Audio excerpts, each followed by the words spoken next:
Hello and welcome to another So You'd Like to Get Into Gaming with me, Sky Fellowship. Which, by the way, for anyone who doesn't know, I did used to do a fuck ton of old reviews, classic games, indie games and stuff, and the channel name was Demon212 then. It is so bizarre that despite not recording videos for years between, like as in 17 years between, I have started so many videos with hello and welcome in, like, or anything like that, but said Demon212, that I have almost said it 4 times today, so I figured, fuck it, I'm just going to address it and see it, and have the most chaotic opening to a video in a long time. Notice how I said in a long time, not ever, because yeah, this is my brand, I'm chaotic as fuck. So, today's episode video though is about shoot 'em ups, shmups, side-scrolling shoot 'em ups, vertical shoot 'em ups, whatever you want to call them, whatever they actually are. It's so you want to get into shmups. It's a very niche genre for a very niche pool of gamers. Can't really speak today, I guess. Great time to record a video, I know. But where I'm going to actually start with the main be-all recommendation is Stormwind, because I actually did review this over a decade ago now. It was a homebrew game made on the indie scene for the Sega Dreamcast long after the Dreamcast was dead, and I couldn't believe how stunning it looked visually. Like, this was in an era where we were getting full HD games and we knew what HD looked like, and despite the fact that the Dreamcast was not actually capable of HD, they managed to create something that looked so crisp and flawless. I was absolutely stunned. And now it's available on the Switch too, which all of my videos are designed with that in mind. But again, I have a full thing up as to why I recommend the Switch 2. It's a whole thing. I truly do feel it's like the greatest beginner console that you could get, though, is the short version. And I do go into my reasonings why in that video. But it's available on the Switch 2, which means it is available in HD. The game looks even better. Musically, it's absolutely fantastic. And gameplay-wise, I truly think this is one of the greatest shoot 'em ups I've ever fucking played. And because it's a niche genre, there aren't exactly tons of the absolute be-all end-all classics available on the Switch 2, and it's a bit of a shame. You can get some things like Gradius or Gradius, however you want to pronounce it. At the moment, you can't get Parodius, though, which was the parody version of Gradius, and I absolutely love that franchise so much. I hope we get a collection one day. You can play like maybe 1 or 2 of the Twinbee games, maybe 1 or 2 of the Fantasy Zone games. I'm struggling to think of like any actual real greats. I know you can get the Death Smile games on the Switch. I might genuinely be loading the eShop while I'm talking here just to go through what you can actually get. But there's no actual genre for shooter MUPS or anything. That it's just all shooters. So I know fine well as soon as I'm going to do this, I'm going to be, yep. So the fact that Splatoon and Dead Zone Rogue are there, and Resident Evil, yeah, these are not at all the kinds of games I'm looking for. So this could be just going back to the footage. I was correct, though, at least with Death Smiles. I did pass it there. But yeah, there's not a lot of the all-time greats. You can get some of the R-Type games, it turns out, so that's actually good to know. You can get Sonic Wings. I know there's some of the older arcade games. I would kill to be able to get things like Gate of Thunder, Lords of Thunder, Air Zonk. I absolutely loved Air Zonk. Mars Matrix, I think it was called, on the Dreamcast as well was a great one. Border Down on the Dreamcast was a great one. All of these games, as far as I'm aware, you can't get, so let's move off that and go with the one that you can get. Because at the end of the day, there isn't a lot to this genre. The whole point is, if you've never played one and you're wondering what the sheer chaos is, you're usually playing as something like a spaceship, and you're usually going either left to right or bottom to top.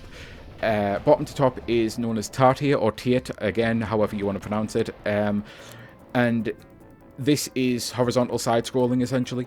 And for the most part, you get absolutely swarmed with enemies, and you have to figure out what the pattern of the enemies is, because it's usually the exact same. I don't think they tend to make these with RNG in mind. By RNG, that just stands for random.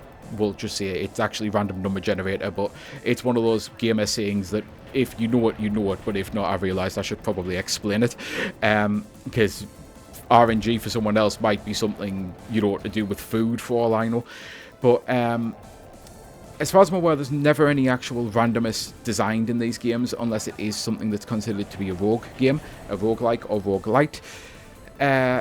So it's all about learning the pattern, trying to get the best high score, trying to figure out when to dodge, when to move, when to swap different weapon types, when to shoot, and then you get to the end of a stage where you'll fight some gigantic boss thing that will try to kill you, usually in what's known as a bullet hell fashion, where there's bullets all over the screen. This, at this moment in time, would not be even close to bullet hell.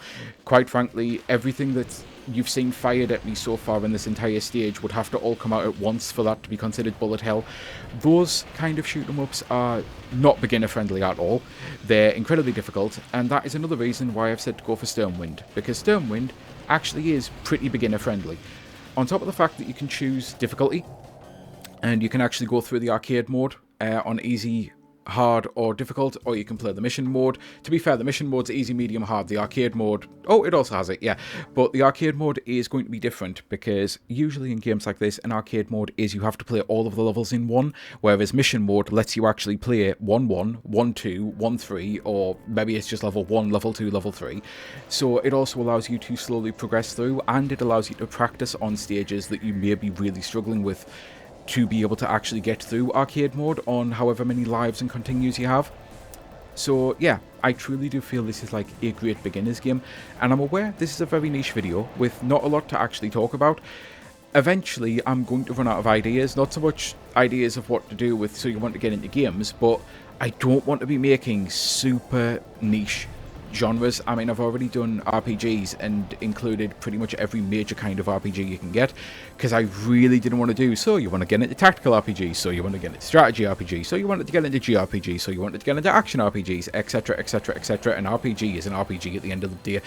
There are definitely massive differences, and I cover that in that video, but I don't want to be doing the minutiae like that, so eventually I'm going to run out of genres that I feel I can do.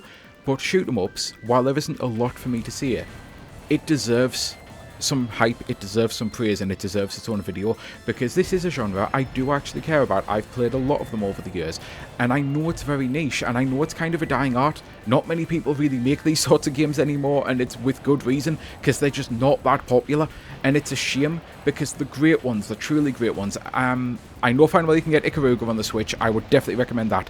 I'm pretty sure you can get Radiant Silvergun on the Switch. It is also a truly exceptional game. It's also very unique.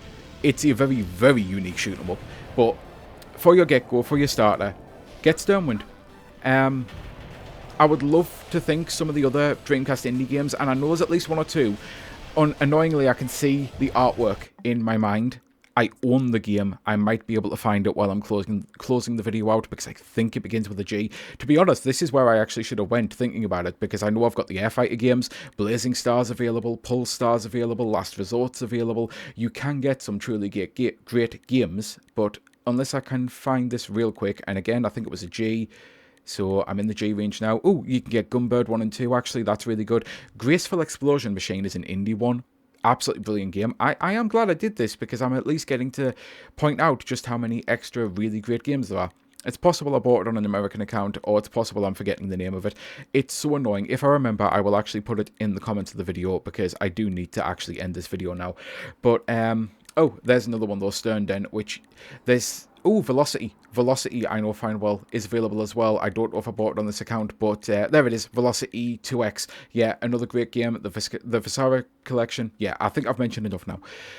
I would like to see some of the Dreamcast games, though, is what I was going to say, because there were some truly exceptional indie games, and that Stormwind and this other one that will have to go in the comments now, because I truly can't remember it, are the only ones that I know for a fact have came over. And there would definitely be some good places to start, because they are truly great games. So, yeah. With that, though, this chaos is coming to an end.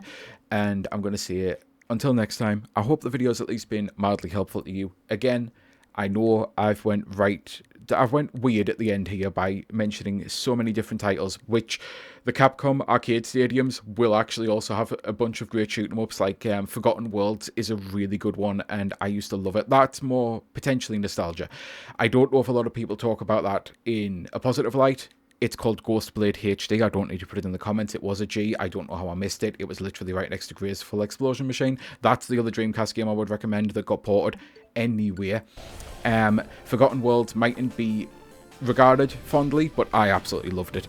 And yeah, until next time though, I truly do hope the video's been helpful. This chaotic mess of a person has been Sky Fellowship. Until next time, I truly hope you have a great rest of your day. Bye.